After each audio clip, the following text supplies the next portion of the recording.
Oh, Christinablackfeather here again. And I got Mudbrooker squash in. It's one long tendril and it's getting some good leaves on it, so I figured I'd try to bring it out here and harden it. We're going to have some 50 and 60 degree days coming, so I'm not thrilled about that, but you know, it is a thing. Potatoes are doing well. My cucumbers and other squashes are doing good. Lots of work done. I'm pretty proud of myself. So I kind of wanted to talk about something that's not going to let me be in the land of popular opinion. And a lot of you know I'm not a conservative. I'm not anything like that, so that's not the road I'm going down. By the way, these are patio tomatoes that came out of Rachel's arrow garden. That one's going back in. Anyway, you know, I do have a presence on TikTok now, and I tend to follow a lot of the native bead workers and eagle dancers and things like that, because that's my thing. Some of you know that's where I grew up. I started having a huge interest in Navajo jewelry when I was 4, to the point there was this kit of making fake Navajo jewelry with this machine and everything somebody bought me, and I used it for years. I loved it. You know, that was, and all the different tribal people that were over for horse shows, horse trading, horse training, friends of my parents for long decades, you know, pretty much. That was my life. And, you know, I went to high school. On the days I wasn't doing goth, I'd have feathers in my hair and stuff, and tried putting feathers in a horse's mane, and my mom's like, that's the wrong breed of horse. He's not an Appaloosa. What's wrong with you? Take those feathers out. So my mom had ideas of what breeds of horses should have feathers in their manes. Well, we were showing, so, you know, unless you had an Appaloosa or a Paint or a Pinto, that just wasn't a thing, or a Pony of America. So, you know, I remember getting chewed out for that one. But I've been on TikTok, and there's a lot of back and forth between indigenous bead workers and stuff as to whether white people should be owning native beadwork. Should white people be doing native beadwork? There's been people from all walks of life who have helped resurrect bead techniques from all over the world, and some patterns are repetitive through different cultures throughout the world. But there is a group on there, and I'm not saying all of them because I've run into a bunch who are not this way, but there's a group on there that think that beadwork should only be worn and made by indigenous tribal members, which I get it, because, you know, there's been a lot of it that has been confiscated, so to speak, appropriated. I hate using that word, but it's the truth, by large companies, and the stuff you find is made like crap. Hobby Lobby's got fake native stuff in their jewelry section, and it's crap. And it's pretty insulting. So I understand it. I don't buy that stuff myself. I see these fake dream catchers that they sell there that are all crappy made. They're decorative. They're not. I mean, there's other witches on TikTok and stuff that go and make this stuff and sell to the pagan communities and stuff, and I don't see an issue with that. I've done the same thing. But supporting these large companies that are just taking advantage of it, I do have an issue with. even though I'm not Native.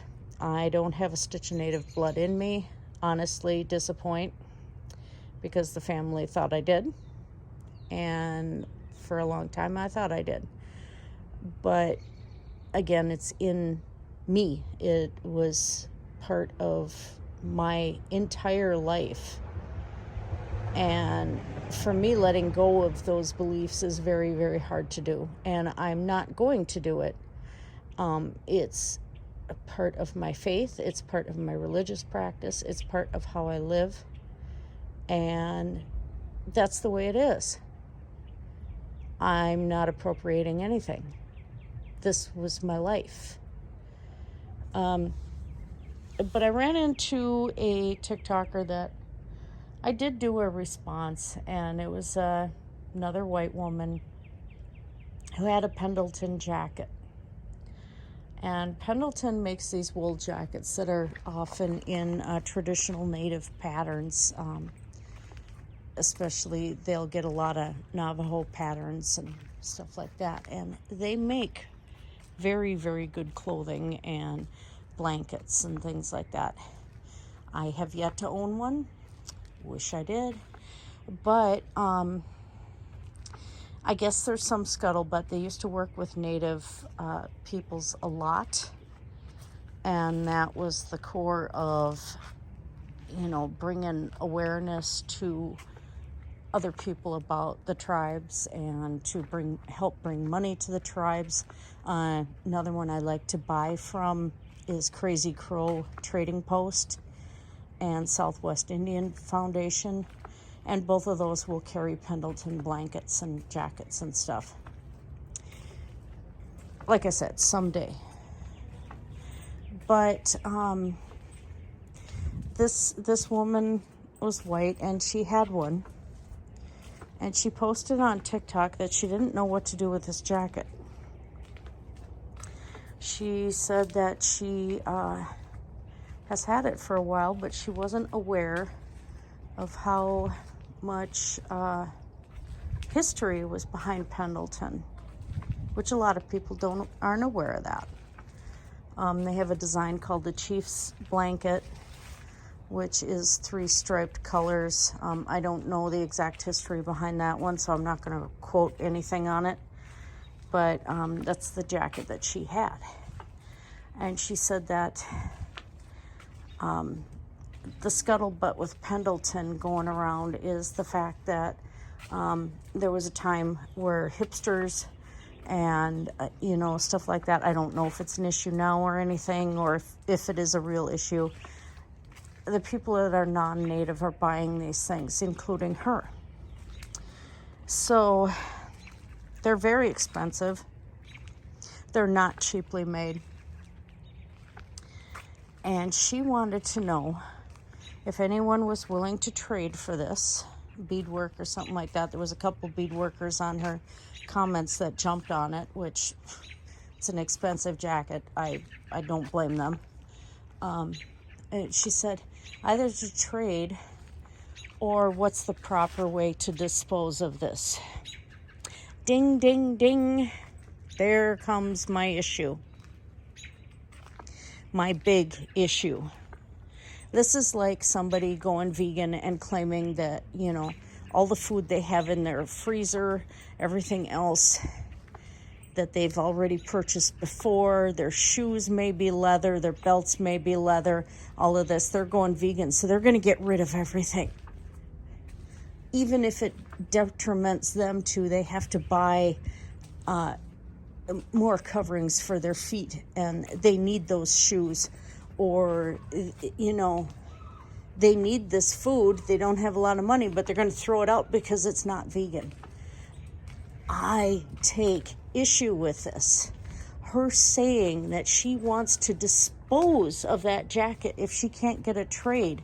What is the proper way to dispose of it? Just rubs me the wrong way. I commented on her video and said, you turning around and disposing of this, or even having the notion of doing that, is an insult to the history that surrounds that pattern and surrounds that jacket. And it's an insult. What is with this attitude? Oh, I'm going to change up everything. I'm going to become something completely different and throw things away. That's just not appropriate. If you don't want to hang on to something anymore like that, then find a native organization or something else and donate it. So maybe a native in Minnesota or Canada or wherever can have something warm for winter. This whole attitude just drives me nuts. And then she's had this thing for a while. So she turns around and is feeling guilty because she has it. This would be like me feeling guilty for having beadwork I've made that I wear, things that I have bought from tribal people, or feeling guilty for things that have been gifted to me by Ojibwa and a few others.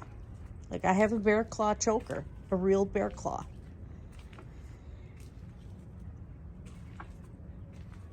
Once you have something like that, and especially something with a history, why not cherish it? Consider it a gift. Consider it something that was granted to you. Even if you bought it and you were really super drawn to it and it spoke to you.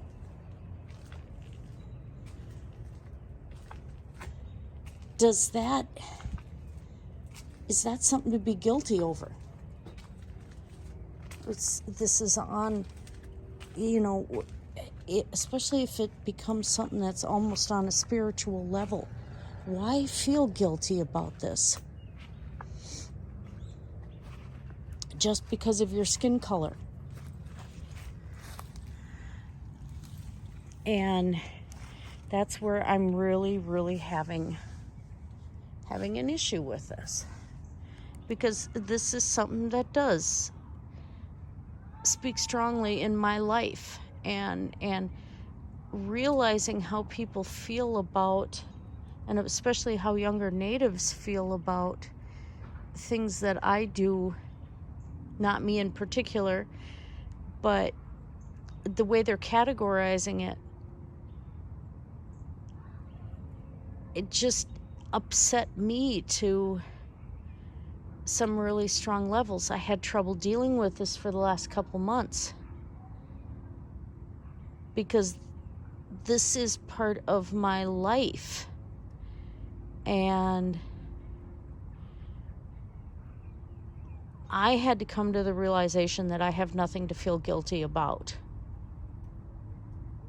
I'm going to walk my path regardless. If somebody doesn't like that I have beads hanging from my ears,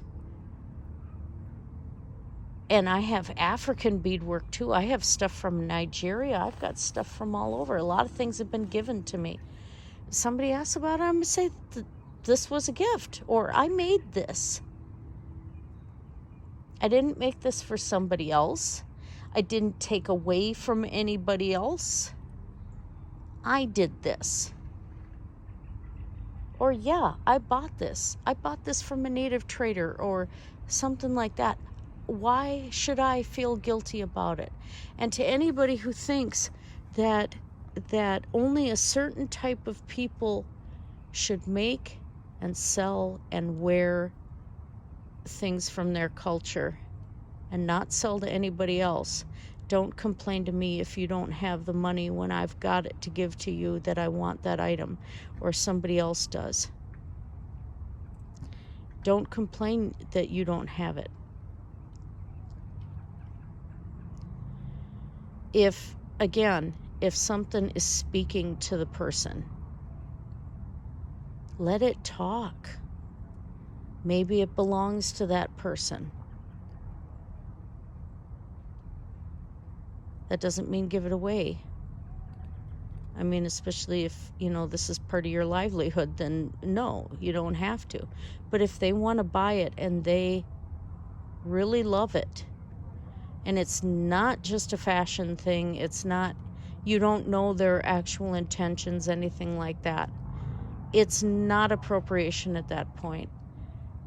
It's nothing like that. It's speaking to them and let it talk.